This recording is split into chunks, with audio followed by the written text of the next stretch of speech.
as most of you know, like I said, what I talk about doesn't take long. Ladies and gentlemen, this is Mary Mormon, the lady you see there in the photograph. That's Miss Mormon today. She's still living. Miss Mormon's 84 years old now. And Mary Mormon was standing right across the street over there, close to that lamppost, not too far from that lamppost. And of course, her picture's there in that book, and she's also on the DVD. Miss Mormon is the lady that took the famous black and white grassy knoll picture. And in her photograph, you can see the head of this gunman right here where my bag is. He was right here. And then the other guy was right here. The badge man, the one that was dressed in the police uniform. He fired the shot that hit President Kennedy in the throat. Ladies and gentlemen, the dark red building over there across the street, the Dow Tex building, that's where I was standing with my grandmother and my two aunts and several of our neighbors. I was 13 years old when the president's car made the left turn off of Houston, right where you see those three overhead road signs, the three signs over the road. That's where the first shot hit President Kennedy, and I know that because I was only about 10 to 12 feet away from him.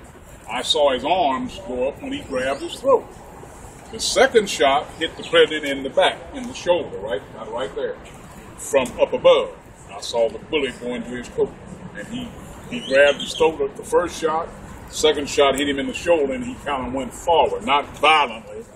It just kind of motioned him forward. He was still holding his throat. That first X up there, and I'm sure most of you have seen it, that first X, that's where the Texas governor, John Connally. Governor Connally was turning around. Now, ladies and gentlemen, just as this happened, as Governor Connally began to turn around to look back at the president, he was shot. Well, also at that point, I couldn't see the president's car anymore because the Secret Service car was right behind the president's car. There was a line of people down that sidewalk. And if you look at Elm Street today, and it's just like it was in '63 and before, you can see Elm Street descend. It goes downhill. So that's what made us lose sight of the president's limousine up to a point. However, when the car got right there to that big X-way, we were standing there on that corner, like I said, bam, the last shot. And when that shot went off, ladies and gentlemen, we saw the puff of smoke right here. Everybody saw that and heard that shot. What I could see was when the bullet hit the president in the head right here, from right there in the front, he kind of went back. He went back violently. And I saw this big red, I always have used the word, red blob. That's what I called it. I saw it go back and to the left. And it landed by where that lamppost is over there. That lamppost wasn't there. But I saw that piece go through the air. Miss Kennedy climbed out on the trunk of the limousine, and she grabbed that big piece of brain. That's what she was doing.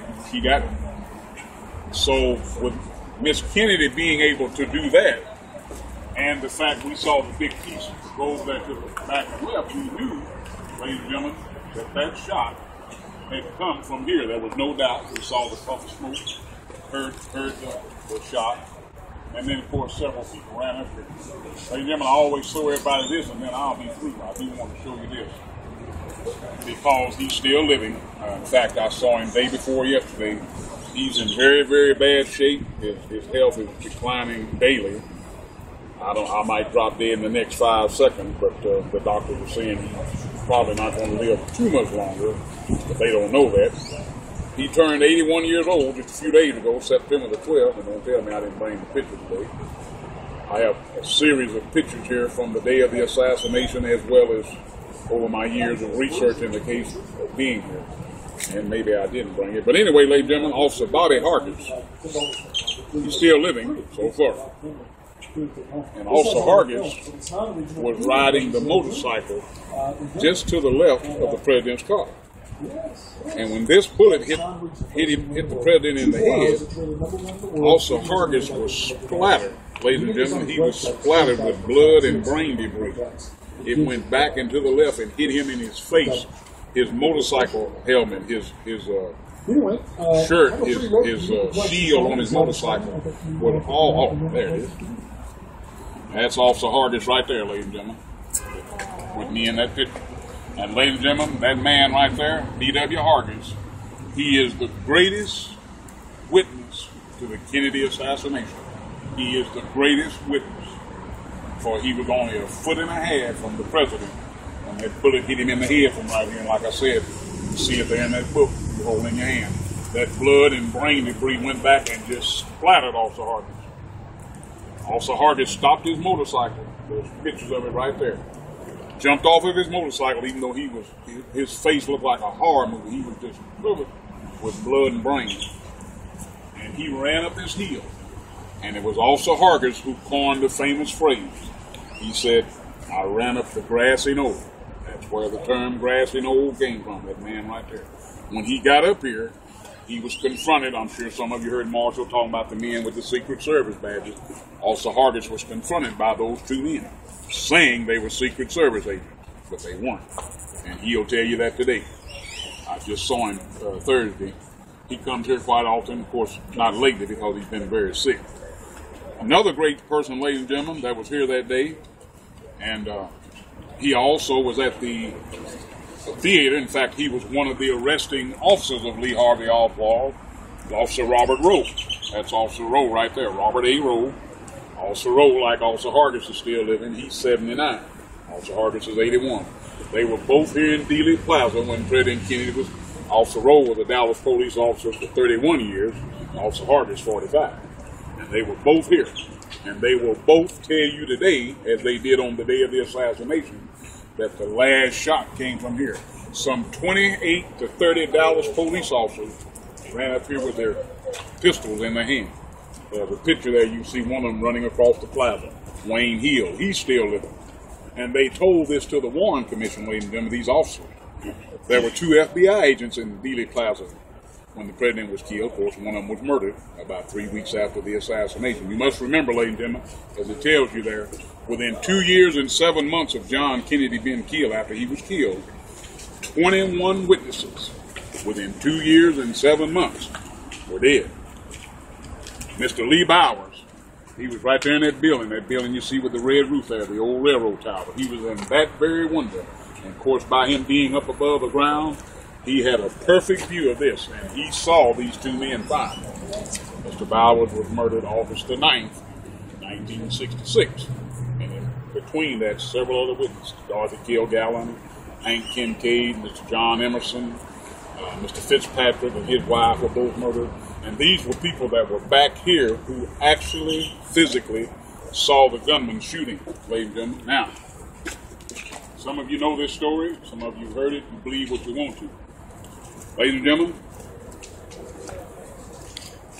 Charles Hitman Harrelson, that man in the white shirt, Charles Boyd Harrelson, they called him Hitman, because that's exactly what he was even back in the 50s. Of course, his other great claim to fame, ladies and gentlemen, that man right there. Now, he died in 2007 at the Federal Penitentiary in Greeley, Colorado. That is definitely Woody Harrelson's father, the actor. You know, if and buts about that.